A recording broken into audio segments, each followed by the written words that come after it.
Hi everyone, it's your girl Danielle.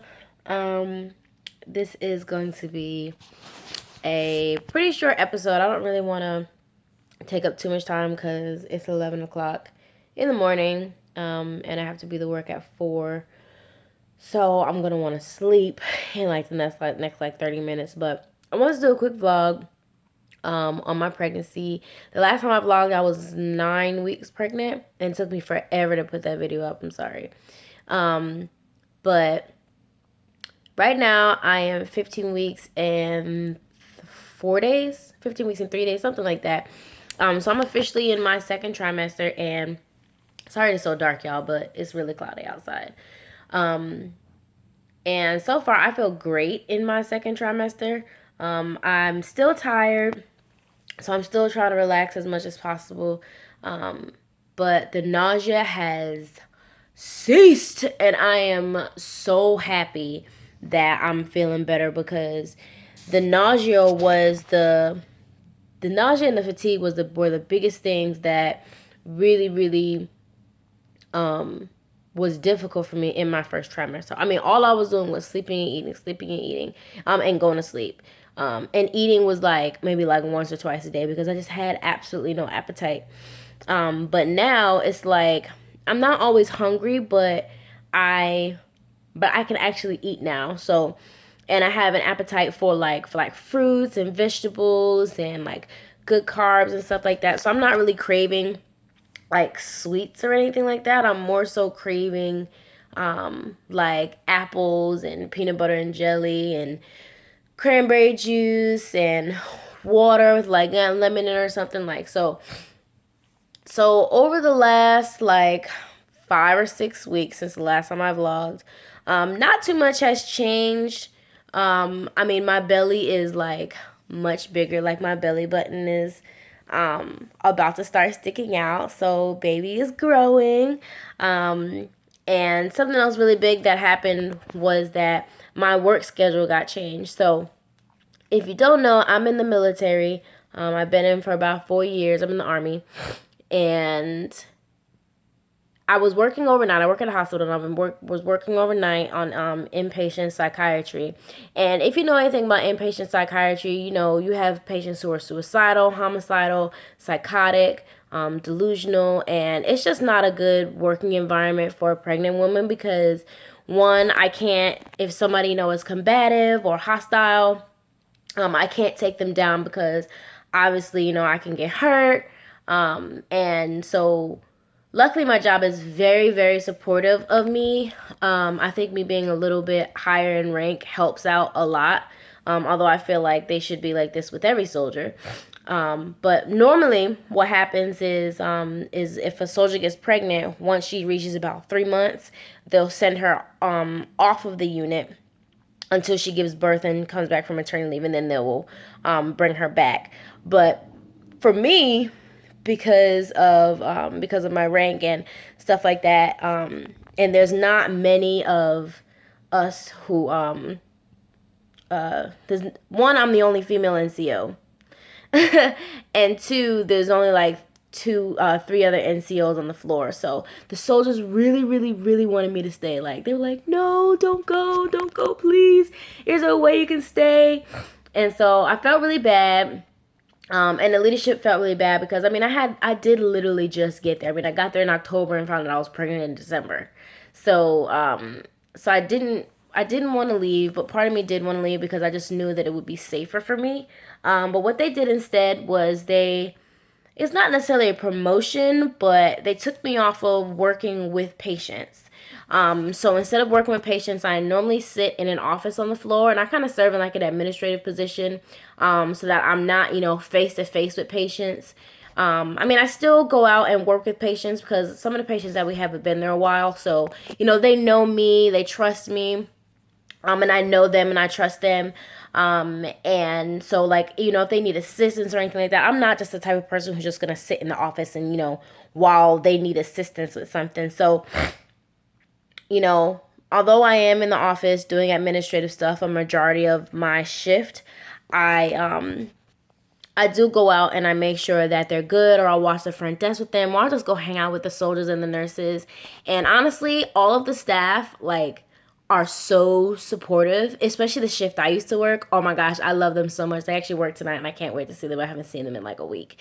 And like literally, if something's about to happen, they're like, go in the office, go in the office. Like, they protect me so much, it's ridiculous. They won't even let me like bend down and pick anything up. Like, they won't let me do like anything, except for maybe sit. And they're like, oh, come on, put your feet up, put your feet up. It's okay. You can go take a nap. Like, they're so supportive, and they always have been. And so I'm super duper grateful for the people that I have, because most people are like, well, you know, you're pregnant and all, but you're not helpless. And no, I'm not helpless. And I'm always like, y'all, I'm pregnant, not, you know, handicapped. Like, I can, not saying handicapped people can't do anything, but you know what I mean. Like, y'all, I can still work. You know, I'm good. It's a normal pregnancy, but they don't want me to. They want me to relax. They, you know, and what's great is that I take care of them. And so they take care of me, and it's just always been like that. And we're just like one big family. I mean, we have our issues. Don't get it wrong. But they're just so supportive, and I honestly could not ask for more support from work. One last thing that changed about work is that instead of working 12 hours, I work 8 hours instead. So I'm not working overnight. So I come in just a little bit earlier, but but I also leave like 7 hours earlier. So it kind of balances out, and the shift isn't that bad at all, because the majority of the time the patients are asleep. So that helps out a lot. What else has been going on? Since the second trimester has started, both me and my boyfriend's schedules have changed. I mean, we don't see each other at all during the week. And it's kind of tough, because we try to fit in time for mommy, daddy, and baby time.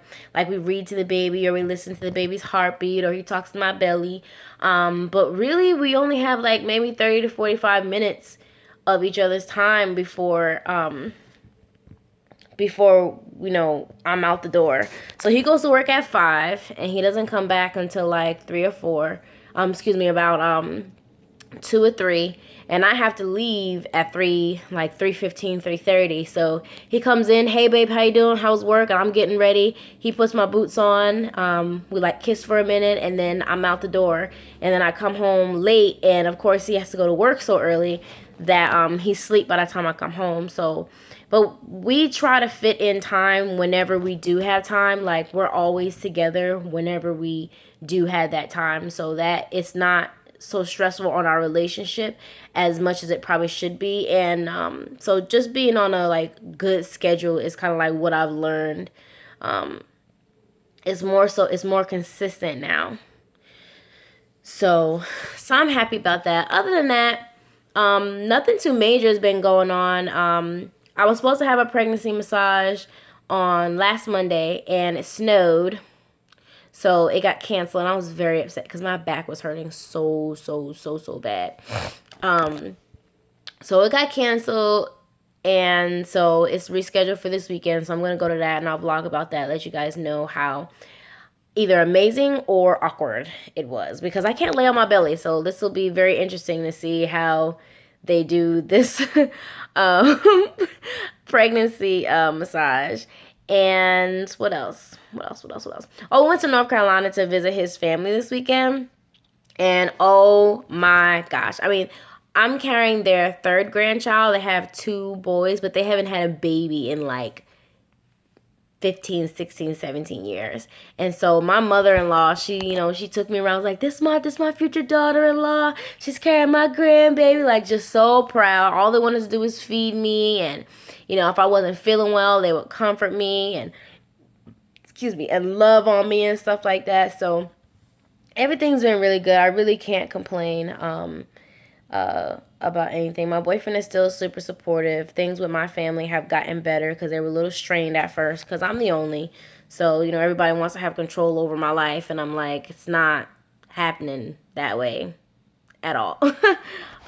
So other than that, nothing else has really been going on. I'm trying to, get as much rest as possible, trying to eat as healthy as possible. Right now I have like some apples with some peanut butter, and I've got some almond milk and water over here. So I'll probably finish that and then go to sleep. I think that's really it. If you guys have any questions or anything that you actually want me to address, just let me know. We're supposed to find out the sex of the baby on the 5th of March. It's right before our 1-year anniversary, and so I wanted to, do something different. I didn't really want to have, I didn't want to do anything too typical. You know what I mean? Like, I'll be 17 weeks at that time. I think I'll be exactly 17 weeks at that time. And so it just made sense for us to just find out the sex of the baby. And it was going to be a surprise, but I can't hold water around my boyfriend. Like, unless it's like something real serious, I really just can't hold water around him. And so he's really excited. I do feel like I'm having a girl. And I mean, I don't know if I'm having a girl or not, but I do feel like I'm having a girl. But whatever we have, I just want it to be a happy, healthy baby who is going to be so, so, so, so loved. I wanted to show you guys something before I close out this vlog. I bought this on Amazon, and it's really great. Actually, it's, I thought I had the box, but I guess it's in the kitchen. I don't feel like getting it. But it's from Womb Music, and you can also order it on their website. It looks like this. And it's this like little heart Doppler thing, and you can like listen to the baby's heartbeat like whenever you want. It works really, really well. I mean, I hear the baby's heartbeat loud and clear. Sometimes it takes a little while to find, and I'm realizing that baby doesn't like this very much, because she always like wiggles away from it. Every time I do it, and I always have to like refine the heartbeat, but you can hear when they like move in the womb, and it's been, and obviously you can hear their heartbeat. So it's really cool. I got it from Amazon. I think I paid $50-something for it, I think. And then I had to get the gel that goes along with it. The gel that they use for ultrasounds, and it works really well. But if you look at the book, it actually tells you that you can use like coconut oil or olive oil. You can just use anything to prevent the static sound from when you're moving it along your skin trying to find the heartbeat. So it's pretty cool. I like it. It came in really, neat packaging, and it comes with the battery. So I was like able to use it like right away, which was awesome to me. The last thing that was really cool was they actually have a splitter at the bottom. So this is where you can put this is where you can put the splitter or just one headphone thingamajiggy plugger thing. Or you can put in the splitter so that you can use 2 different headphones. And then that way you and daddy can listen and have your own listen or whatever. And then this is so you can hook it up to your computer and you can record your baby's heartbeat. I haven't done that yet. I just got it like maybe 2 days ago. I don't know if I will do that, but you never know. I might.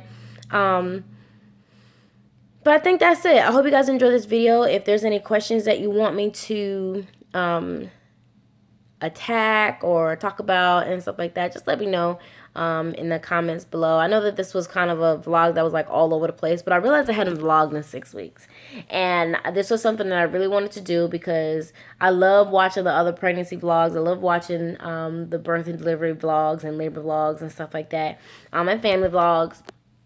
So in the next coming weeks, we're going to be looking for a house. We're going to be purchasing a house, Lord knows, as long as, everything goes well, because we live in a 1-bedroom apartment right now, and we're paying way too much for what it is for the little bit that we have. And the apartment is great. It's great if, you're single and it's just you and, a significant other, but we're really over apartment living. I really want to bring up his one dog. He has like the sweetest pit bull ever, who was attached to my hip when we went to North Carolina, like so bad she didn't even want us to leave. Like she hopped in the driver's seat so we wouldn't leave. Like, and then his other dog is pregnant, and we want to bring up one of those puppies also. It's just important for us that the baby grows up with a pet. I didn't grow up with a pet. He grew up with a pet some of the time. So it's just really important for us to have, a protector for the baby, and something that the baby can learn how to take care of and grow up with, and then just be best friends. And then of course, if everybody's afraid of pit bulls, but of course, if the dog ever appears to be vicious or anything like that, which his dog has never been vicious ever, she's just like the biggest play dog ever. Then of course we'll make the appropriate decision, because obviously our baby comes first. But that's really it. I know I said this wasn't going to be that long, and it turned out to be 15 minutes. So like, comment, subscribe. I appreciate y'all, and I will see y'all in the next vlog. Bye.